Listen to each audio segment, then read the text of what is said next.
অবশেষে মুক্তি পাচ্ছে মেগাস্টার শাকিব খান অনন্য মামুনের প্যান ইন্ডিয়ান মুভি, মানে ইন্ডিয়ায় মুক্তি পাচ্ছে। বাংলাদেশে তো অনেকে মুক্তি পেয়ে গেছে, এমনকি আরও কয়েকটা রাষ্ট্রে মুক্তি পেয়েছিল বাইরে, মানে টোটাল 3টা দেশে মুক্তি পেয়েছিল। শুধু বাংলা ভাষায় মুক্তি পেয়েছিল, অন্য কোনো ভাষায় কিন্তু মুক্তি পায় নাই।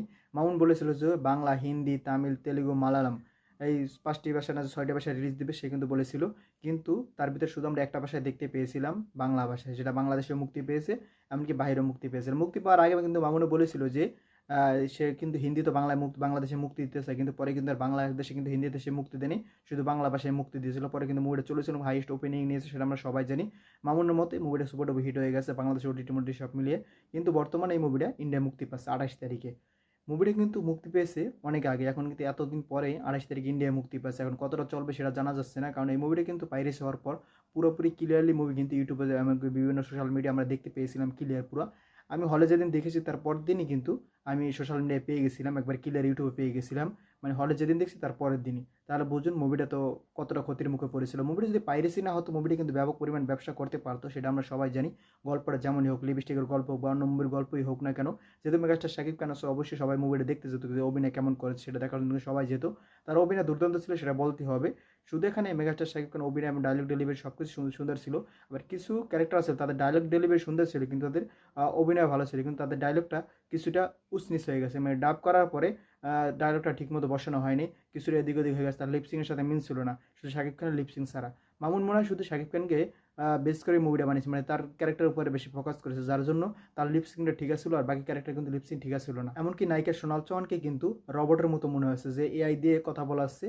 তার অঙ্গি ভঙ্গিনের সেটা দেখে কিন্তু অঙ্গি ভঙ্গিনের সাথে কিন্তু তার বয়সটা যাচ্ছিল না, মনে হচ্ছে কোনো রবট কথা বলতেছে। এখন দেখা যাক ইন্ডিয়া যেহেতু মুক্তি পাচ্ছে, সেখানে কি হিন্দি ভাষায় মুক্তি পায় কিনা। আর যদি হিন্দি ভাষায় মুক্তি পায়, তখনই আমরা দেখতে পারবো যে সোনাল চৌহানের বয়সটা শাকিব খানের সাথে যায় কিনা। আমরা শাকিব খান ডাব কেটা করেছে।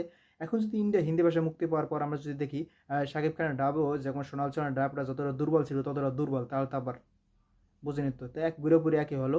এখন দেখা যাক বাংলা, হিন্দি, তামিল, তেলুগু, মালায়ালাম, কন্নড়া এই 6টি ভাষায় রিলিজ পাওয়ার কথা ছিল। এখন দেখা যাক সেই 6টি ভাষায় ইন্ডিয়া মুক্তি পায় কিনা 28 তারিখে, মানে ফেব্রুয়ারি 28 তারিখ কিন্তু ইন্ডিয়া মুক্তি পাচ্ছে। সেটা কিন্তু অর্ণব মামুন তার পেজ থেকে শেয়ার করেছে, এমনকি এসবিও এসকে মুভিজও জানিয়েছে যে এই মুভিটা 28 তারিখে তাদের ইন্ডিয়া মুক্তি পাচ্ছে। ওয়ার্ল্ড ওয়াইড 33টা দেশে মুক্তি পাওয়ার কথা ছিল, সেই 33টা দেশে তো পায়নি, 3টা দেশে পেয়েছে। এখন 30টা দেশ বাকি আছে, সেই 30টা দেশের ভিতরে ইন্ডিয়া মুক্তি পাচ্ছে। আর আরও তো 29টা দেশ থাকবে, দেখা যাচ্ছে সেই 29টা দেশে কবে মুক্তি দেয় সেটা অপেক্ষা আছি। তো অর্ণবের চাপাবাজি তো অবশেষে সমাপ্তি ঘটতে যাচ্ছে, মানে এই মুভিটা যেহেতু এখন ইন্ডিয়া মুক্তি পাচ্ছে, কারণ তার চাপাবাজি ছিল যে পুরো বিশ্বের 33টা দেশে একসাথে সে মুক্তি দিবে, কিন্তু সেটা একসাথে আর হয়নি। এখন লাস্টে কিন্তু অনেকটা গ্যাপ দিয়ে কিন্তু ইন্ডিয়া মুক্তি পাচ্ছে। দেখা যাক ইন্ডিয়া কতটা জ্বর তুলতে পারে। বাংলাদেশ যেরকম হাইয়েস্ট ওপেনিং নিয়েছিল, আশা করি ইন্ডিয়া সেরকম হাইয়েস্ট ওপেনিং নিতে পারবে না, কারণ অলরেডি কিন্তু মুভিটা কিন্তু ওটিটি প্ল্যাটফর্মে আছে, এমনকি সোশ্যাল মিডিয়ায় বিভিন্ন গ্রুপে আছে, এমনকি বিভিন্ন আনঅফিসিয়াল ওয়েবসাইটও আছে, সেখান থেকে কিন্তু লিঙ্ক থেকে কিন্তু ডাউনলোড করা যাচ্ছে মুভিটা। দেখা যাক ইন্ডিয়া কী করতে পারে। দেখা যাক ইন্ডিয়া যদি জ্বর তুলতে পারে, তাহলে মনে করবো যে এই মুভিটা দর্শকের পছন্দ হয়েছিল। এমন কিছু জ্বর তুলতে না পারে, তাহলে তো বুঝবো যে তাদের আগ্রহ থাকা সত্ত্বেও কিন্তু তারা মুভিটা দেখে না, এই জন্যই তারা আগে থাকতে কিন্তু লিঙ্ক থেকে মুভিটা দেখে ফেলেছে, তার জন্যই। অথবা মামুনের চাপাবাজির কারণে তারা মুভি দেখেনি, কারণ বিভিন্ন মুভি থেকে সে কেটে কুটে মুভি বানিয়েছে। সে বলেছে যে পুরা 100% পিওর মুভি বানিয়েছে, 1 লাখ যদি নকল বাইর করতে হয় তার সে 1 কোটি টাকা পুরস্কার দেবে। সে 1 কোটি টাকা তো আর পুরস্কার দেওয়া লাগছে না, কারণ সে অনেকে কিন্তু নকল ধরিয়ে দিয়েছিল, তারপর কিন্তু পুরস্কার দেওয়া লাগে। আর এরকম পরিচালকরা প্রযোজকরা চাপা মারার কারণ হলো তাদের টাকা তো দেওয়া লাগে না। যেমন এর আগে কিন্তু মালাক আফসারে চাপা মেরেছিল পাসওয়ার্ড মুভি নিয়ে, এরপর মারলো অনন্য মামুন, আর কতজনে মারবে সেটা তো ঠিক নেই, কারণ পাসওয়ার্ড মুভি কিন্তু পুরোপুরি নকল মুভি ছিল, তারপর কিন্তু সে চাপা মেরেছে। তার মুভি যদি নকল ধরিয়ে দিতে পারে, সে পুরস্কার দিবে। এমনকি মামুনও কিন্তু সেম করেছিল, যার জন্য কিন্তু মামুনের ক্যারিয়ার মনে হচ্ছে ধ্বংসের দিকে আসছে, কারণ এই মালিক আফসারি কিন্তু সে চাপাবাজি করার পর কিন্তু সে আর কোনো মুভি করতে পারেনি, সেটাই তার লাস্ট মুভি ছিল।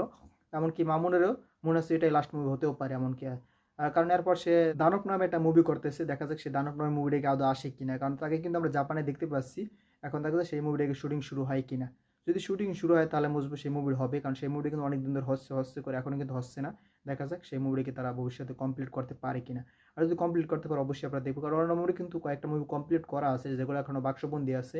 সেই মুভিগুলো যদি রিলিজ পায়, তাহলে কিছুটা যদি করতে পারে, কারণ বর্তমানে কিন্তু দর্শকরা মুভি দেখতে যাচ্ছে, যে কোনো ধরনের মুভি হোক দর্শকরা মুভি দেখতে যাচ্ছে।